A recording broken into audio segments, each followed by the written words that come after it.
Reka nshuti mukundwa twongere dushime Imana kubw'umwanya mwiza yaduhaye wo kwiga ijambo ryayo. Muri iki gihembwe turimo turarebera hamwe ubutumwa bwiza nk'uko bwanditswe na Mariko. Insanganyamatsiko y'iki cyumweru ni imbere n'inyuma. Icyo kwibukwa kiboneka mu butumwa bwiza nk'uko bwanditswe na Mariko, igice cyaho cya 7 umurongo wa 15 hagira hati: nta kinjira mu muntu kivuye inyuma ngo kimuhumanye, ahubwo ibiva mu muntu nibyo bimuhumanya.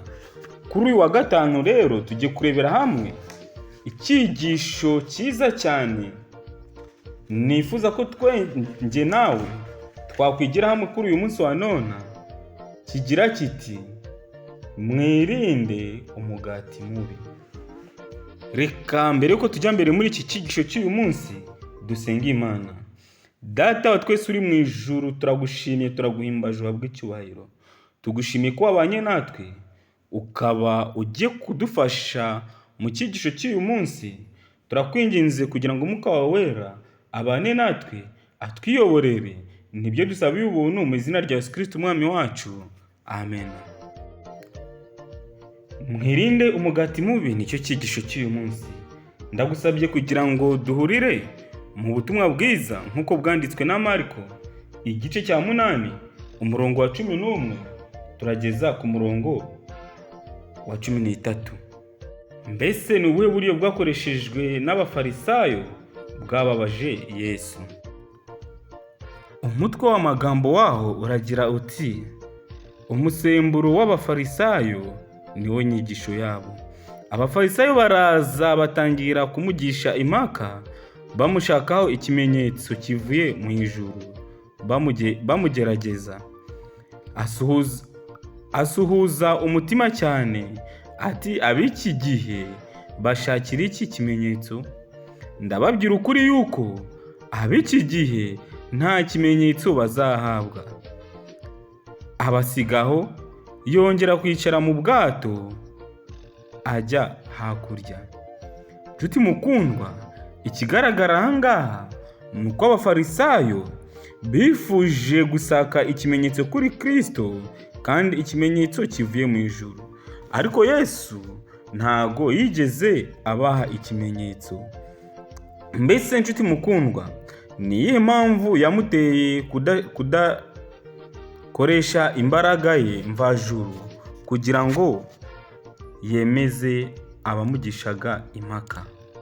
Icyo kibazo kiragenda kikagera ku byavuzwe ku musozo w'igice cya 3 cya Mariko,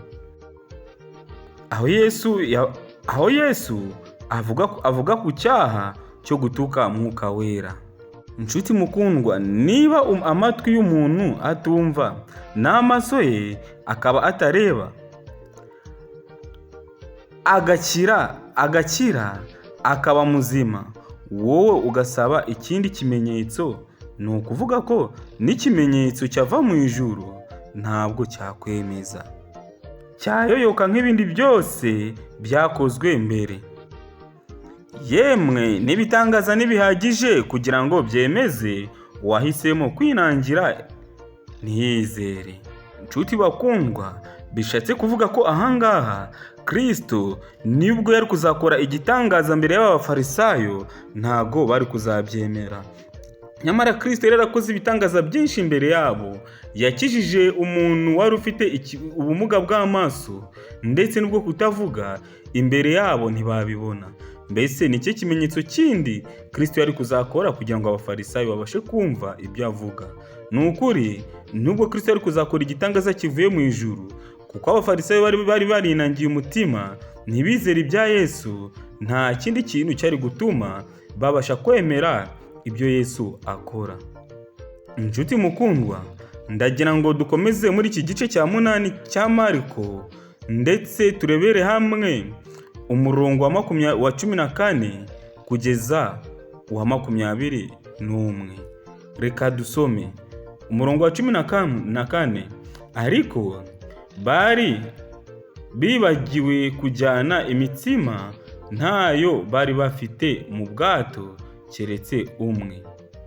Arabahana arababwira ati, mumenye mwirinde umusemburo w'abafarisayo n'umusemburo wa Herode.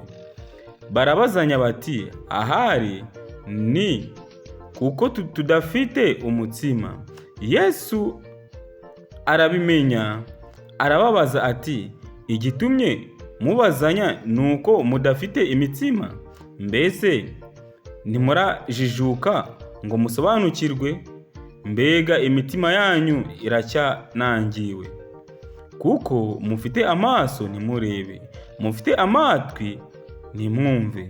Mbese ntimwibuka ubwo namanyuriraga abantu 5,000 ya mitsima 5, mwateranyije ubuvungukira bwuzura intonga zingahe? Baramusubiza bati, ni 12. Kandi ubwo namanyuriraga abantu 4,000 ya mitsima 7, mwateranyije ubuvungukira bwuzura ibitebo bingahe? Baramusubiza bati, ni 7. Arababaza ati, noneho ntimurasobanukirwa? Nshuti mukundwa, ahangaha biratangaje cyane kubona Kristo yashakaga kugira ngo akebure abigishwa be babashe gusobanukirwa n'ibyo akora igihe bari kumwe nawe, kuko nibyo byari kuzabafasha mu gihe cyose bashoboraga kuzaba batari kumwe nawe. Igihe Kristo yababwiraga iby'imitsima, yagaburiye abantu barenga 5,000. Nyamara ashobora kuba yaranavugaga iby'inyigisho ze, iby'inyigisho yabwirije kuri uwo musozi igihe ari kumwe n'abo bantu. Aha rero Yesu yahereye kuri icyo aburira abigishwa be kwirinda umusemburo w'abafarisayo n'uwa Herode. Ni ukuri bisobanuye inyigisho zabo. Reka ndagusabye kugira ngo duhurire muri Matayo igice cya 16 umurongo wa 12. Aragira ati, nuko bamenye yuko atababwiye ko birinda umusemburo w'imitsima, ahubwo ko birinda imyigishirize y'abafarisayo n'iy'abasadukayo. Nshuti mukundwa, icyo gihe ntabwo Yesu yavugaga iby'imitsima nk'uko twabibonye, ahubwo yavugaga inyigisho z'abafarisayo ndetse n'iz'abasadukayo. Ariko abigishwa ntabwo babyumvise neza, batekereza ko Yesu avuga ibijyanye no kwirinda kugura umugati usanzwe. Kubera iyo mpamvu yo kudasobanukirwa kw'abigishwa, Yesu yabahaye amabwiriza bagomba gukurikiza. Umwami Yesu yababajije ibibazo bitari bike, kutemeranya n'uburyo abantu bafashe umurimo wamuzanye. Kandi ibyo byari ibibazo bivuganywe ububasha utagira icyo urenzaho. Kandi amagambo ye yari urwibutso rw'ibyo yavuze muri Matayo igice cya 4 umurongo wa 10 kugeza uwa 12, byerekeye abanyamahanga badasobanukiwe n'ibyo. Amagambo ye akomeye yaragamije gukangura abigishwa be bari baradohotse mu bya mwuka. Reka nshuti mukundwa, niba nawe uri umwigishwa wa Kristo, ndagusabye kugira ngo we kuzadohoka mu bya mwuka, ahubwo ukomeze ubane na Kristo, ukomeze unambe ku ijambo rye.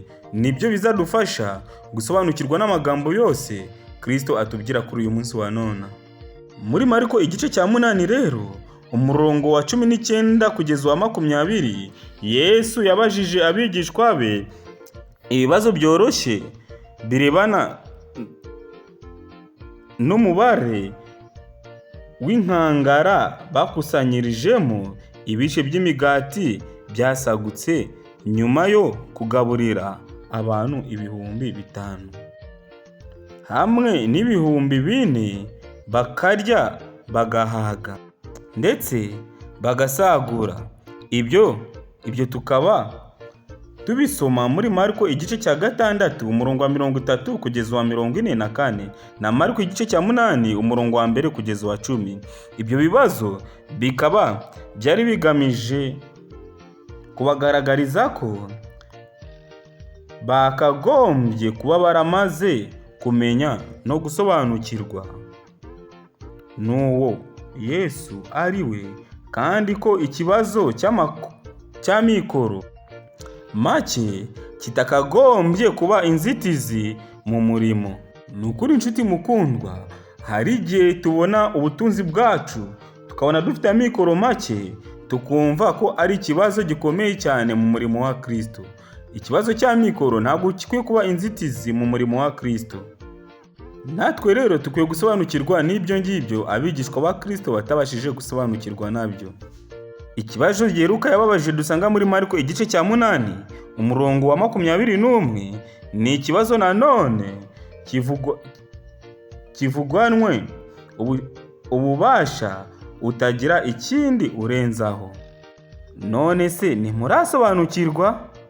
Ngaho nshuti mukundwa, ngaho nawe ibaze urebe n'ibindi bintu byose Yesu yaramaje gukora ari kumwe nabo. Nshuti mukundwa, tukwiriye guhora turi maso n'imitima yacu n'ibitekerezo byacu bikinguriwe kumenya Imana n'urukundo rwayo. Reka nshuti mukundwa, duhore twishingikirije kuri Kristo ndetse no ku byo twahawe biduhamiriza Imana n'urukundo rwayo. Nubwo rimwe na rimwe dushidikanya ko Imana iriho kandi idukunda, tukwiye guhora twiteguye tunizeye Kristo ko ari we mucunguzi wacu. Nshuti mukundwa, imibereho yacu tukwiye kubaho tubana na Kristo. Ibyo nibyo ngusabiye muri aka kanya, nanjye nisabira mu izina rya Yesu Kristo umwami wacu. Amen. Reka dusoze icyigisho cy'uyu munsi dusenga Imana. Mana nziza, Mana ishobora byose, turagushimye turaguhimbaje kubw'ubuntu bwawe udahwema kutugirira. Uhabwe icyubahiro, komeza ubane natwe, kandi turakwinginze kugira ngo uduhe kumenya uwo uri we, uduhe gusobanukirwa n'urukundo rwawe, kandi data aho dushidikanya hose ujye uhora udukomeza. Nibyo tugusabiye ubuntu nk'abana bawe muri iki gihe, mu izina rya Yesu Kristo umwami wacu.